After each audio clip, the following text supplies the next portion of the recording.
जय श्री कृष्ण। कैसे हुई पितृपक्ष की शुरुआत?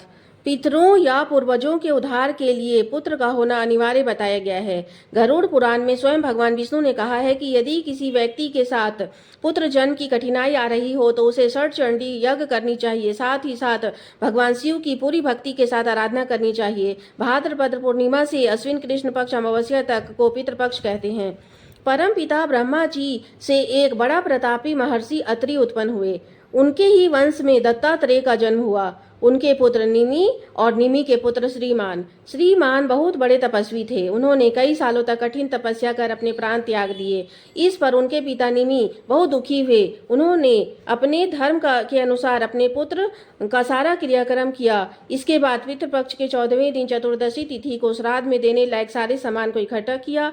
अपने पुत्र के मनपसंद फलों को इकट्ठा किया। इसके बाद अमावस्या के दिन 7 ब्राह्मण को बुलाकर दक्षिण दिशा की तरफ एक उषा के आसन में बिठाकर अपने पुत्र के नाम से पिंडदान किए, भोजन कराए।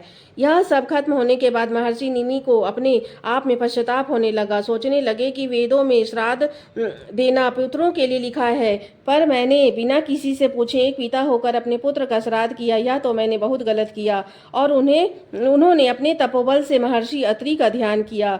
महर्षि अत्रि प्रकट हुए। उन्होंने निमि के मन में चल रहे पश्चाताप का हल बताते हुए कहा कि तुमने जो श्राद्ध अपने पुत्र के लिए किया है उससे डरो मत, क्योंकि यह श्राद्ध का नियम तो स्वयं ब्रह्मा जी के द्वारा बनाया गया है। तो इस तरह सबसे पहले महर्षि निमि ने श्राद्ध करने के नियम की शुरुआत की।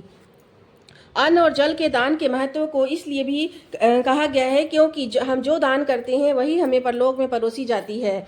राजा कर्ण की जब मृत्यु हुई और स्वर्ग पहुंचा तो चित्रगुप्त ने उन्हें सोने चांदी की थालियों में वे ही चीजें परोसी जो उसने दान किए थे। राजा कर्ण चौंक गए, बोले प्रभु यह तो भोजन नहीं है, इसे कैसे खाऊं? तब चित्रगुप्त ने कहा कि तुमने अन्न और जल का दान नहीं किया, इसीलिए तुम्हें यही मिलेगा। तब राजा कर्ण को पश्चाताप हुआ और प्रायश्चित करने के लिए प्रार्थना की। तब चित्रगुप्त ने उन्हें 16 दिनों के लिए पृथ्वी में जाने की अनुमति दी ताकि वे अन्न और जल का दान कर सके। राजा कर्ण 16 दिनों तक अन्न और जल का दान किए, जिसके बाद उन्हें मोक्ष की प्राप्ति हुई।